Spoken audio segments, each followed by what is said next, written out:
सुयोग्य नेता और बहुत जवाबदार तरीके से अपने विभाग का संचालन कर रहे हैं और जिनका उज्जैन से उतना ही प्रेम है जितना मेरा भी उज्जैन से प्रेम है, ऐसे हमारे मंत्री माननीय धर्मेंद्र प्रधान जी के लिए जोरदार तालियां बजाकर अभिनंदन करें।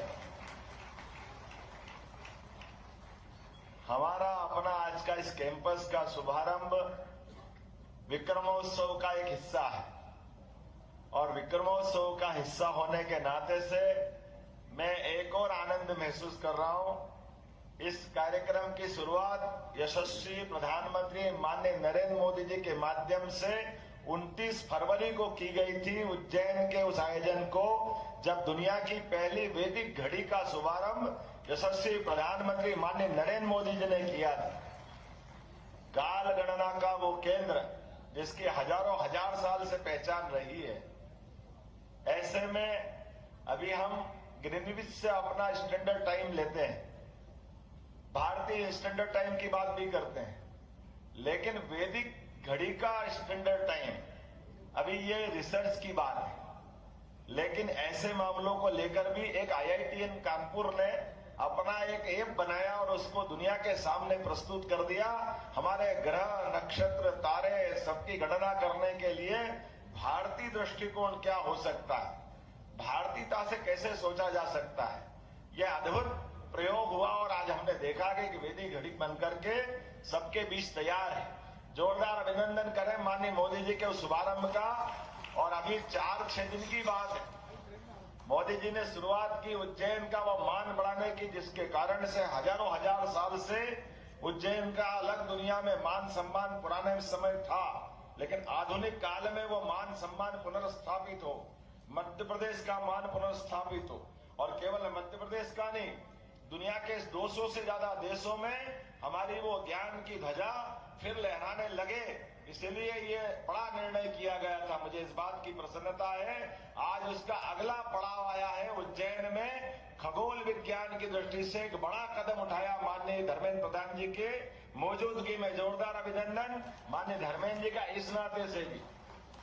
मंच पर विराजमान मेरे साथ माननीय धर्मेंद्र जी के अतिरिक्त हमारे अपने वरिष्ठ नेता उज्जैन उत्तर के विधायक माननीय अनिल जैन कालू हेड़ा जी, महापौर मुकेश कटवाल जी, SES हमारे मनु श्रीवास्तव जी। इस अवसर पर हमारे अपने IIT के सभी अधिकारीगण, जोरदार अभिनंदन करें इस कॉलेज के प्राचार्य सहित, और आप सब आगंतुक अतिथिगण, पत्रकार साथियों, प्यारे मित्रों, प्राध्यापक बंधुओं। मैं खास करके जैसे शिवरात्रि की मैंने बात कही है, यह अलग बात है कि काल के प्रवाह में हमारे अपने ऐसे कई रहस्यों का समय के साथ उद्घाटित होते जा रहा है और दुनिया उसको मानती जा रही है। हमारी संस्कृति में ऐसा माना जाता है कि सदैव नित्य नूतन नवीन जो होता है उसमें सबका हमारा अपना मन और अपनी संस्कृति उसको पुष्पित पल्लवित करती है, उसको प्रोत्साहन देती है। और काल के प्रवाह में हम तो इतना आगे सोचने वाले हैं, जिनको मानना हो माने, जिनको न मानना न माने, लेकिन काल के प्रवाह में ब्रह्म वैवर्त पुराण के अनुसार ऐसा माना जाता है कि सृष्टि का आज जो है वो अंततः कोई न कोई दिन इसका समापन होगा, प्रलय होगा।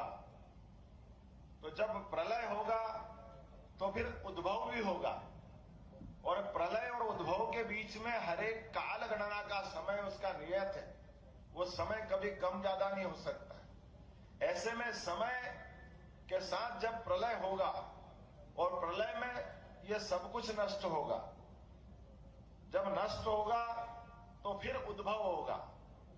आध्यात्मिक दृष्टि से माना जाता है कि जब ये सब कुछ नष्ट होगा तो ऐसा माना जाता है कि वो हमारा वो दिन होगा जिसमें ब्रह्मांड की समाप्ति के साथ ब्रह्मा जी की नींद लगेगी, वो आराम करेंगे, वो रात्रि विश्राम करेंगे। लेकिन वो रात्रि विश्राम कब तक होगा, कितने समय के लिए होगा? वो उनकी नींद निकलेगी रात की तो लगभग 84 लाख हजार साल पहले की बात होगी। उसके बाद एक दिन ब्रह्मा की आंख का खुलेगा तो दोबारा हमारी दिन की शुरुआत होगी। ब्रह्मा को जगाने का अगर कोई काम करेंगे वो महाकाल करेंगे। बाबा महाकाल की नगरी से वो चेतना आती है इस सृष्टि में, ऐसा माना जाता, क्योंकि शिव ही सृष्टि के हमारे प्रदाता भी है और संहारक भी है, ऐसा माना जाता है। और ऐसे में आज का दिन शिवरात्रि का दो तरह से माना जाता है। कुछ लोग आज के दिन भगवान शिव के प्राकट्य का दिन भी मानते हैं। दुनिया में निराकार इस सृष्टि जगत में एक अद्वितीय चेतना, कोई चराचर अजर अमर एक चेतना है, जिस चेतना से संपूर्ण सृष्टि का संचालन होता है। और उस संचालन करने वाली ताकत को ढूंढने के लिए आधुनिक विज्ञान अपने ढंग से लगता है। वो आज कुछ पाता है, कल वो लगता है कि बस यही हो गया, उससे आगे भी फिर कुछ और मिलता है, फिर वो लगता है कि यही सब हो गया, उससे आगे भी कुछ होता है। जैसे गैलीलियो ने कहा कि परिक्रमा कौन लगाता, सूर्य या पृथ्वी। उसके बाद के भी न्यूटन से लेकर के सभी के अलग अलग सिद्धांत, अलग अलग तरह के बात करने वाले लोग आए। अब न्यूटन का थर्ड लॉ हमको सबको मालूम है, क्रिया की बराबर लेकिन विपरीत प्रतिक्रिया होती है। कोई उसको इच्छा ही मान ले, लेकिन न्यूटन का थर्ड लॉ भी अब प्रश्न चिन्ह के घेरे में आ गया है, वो भी पर्याप्त नहीं है, उससे आगे भी कुछ हो रहा है। ब्लैक होल में क्या होता होगा, दुनिया अभी कहां तक जाएगी कुछ कह नहीं सकते। जो आज हो रहा है वो कल कुछ होगा, कल होगा, परसों कुछ होगा। इसलिए हमारी संस्कृति तो इतनी जीवंत है कि हमने अपने यहाँ तो छोड़ो, अपने देवी देवताओं का भी हमने केवल जयंती मनाने का निर्णय किया है। शरीर का निर्वाण तो सबका होता, शरीर सबके छूटते हैं, हम केवल जन्म जयंती मना करके आनंद मनाते। भगवान राम हो, भगवान कृष्ण हो, सबकी जन्माष्टमी मना के आनंद लेते हैं। हमारे जीवन में अपने घर के अंदर तो जो शरीर छोड़ दे उसका चित्र भी उस अवस्था का रखना निषिद्ध माना गया है, भले वो कितना आत्मी क्यों न हो। शरीर गया तो हम उसका विसर्जन अपनी तैरवी करके खत्म कर लेते, ये हमारे शरीर की विशेषता है। यद्यपि हम सब जानते हैं हमारा आत्मीय और किस प्रकार का लगाव हो सकता है। काल के प्रवाह में जो हम कहते हैं वो हमारी शिक्षा में भी आना चाहिए और ये निरंतर खोज का विषय होना चाहिए। मुझे इस बात की प्रसन्नता है, खगोल की दृष्टि से, उज्जैन साइंस की दृष्टि से हजारों हजार साल से इसकी महत्ता है। लेकिन काल की नगरी हमारे यहाँ चूंकि धार्मिक भाव ज्यादा हो जाता, वो पुट ज्यादा हो जाता, तो काल की नगरी महाकाल की नगरी और महाकाल की नगरी तो महादेव की नगरी और महादेव की नगरी से वो एक धारा निकालना बाकी थी जो विज्ञान की तरफ ले जाती है। ये विज्ञान की शुरुआत हुई है। मुझे इस बात की प्रसन्नता कि यह विज्ञान की नगरी के नाते से दुनिया में स्थापित होना चाहिए। और जैसे मैंने कहा कि महाकाल के अनन्य भक्त हमारे धर्मेंद्र प्रधान जी, और इस अवसर पर मेरे मित्र संतोष जी यहाँ बैठे हैं, IITN यहाँ राजू दीक्षित जी बैठे हैं। हम सब लोगों ने प्रयास किया है, पीछे यहाँ साइंस पार्क भी बना था, यहाँ अपना ऑब्जर्वेटरी भी बनाई साइंस टेक्नोलॉजी डिपार्टमेंट के माध्यम से। सरकार तो आएगी और जाएगी, सरकार को कई काम करना चाहिए, लेकिन सरकार आज की व्यवस्था जनता की, आम जनता की सुख सुविधाओं की व्यवस्था करे वो अपनी जगह है, वो हमको करना ही चाहिए। लेकिन जिस संस्कृति के संवाहक हम लोग हैं वो खोजपूर्ण संस्कृति है, और खोजपूर्ण संस्कृति होने के नाते से हजारों साल से हमारे यहाँ नित्य नूतन रिसर्च को प्रोत्साहन दिया जाता है। इसलिए रिसर्च में भी, रिसर्च का एक तरह से वो कैसे संबंध जुड़ेगा मैं नहीं जानता हूं, लेकिन हमारे यहाँ ऋषि मुनियों की परंपरा है, और ऋषि मुनियों की परंपरा में मुनि तो अपने आप में वो अपना पूरा जीवन एक तरह से ब्रह्मचर्य को धारण करके व्यक्तिगत साधना में लगाते हैं। लेकिन ये जो वैज्ञानिक परंपरा है ये हमारे यहाँ ऋषि परंपरा के नाम से जाना जाता है।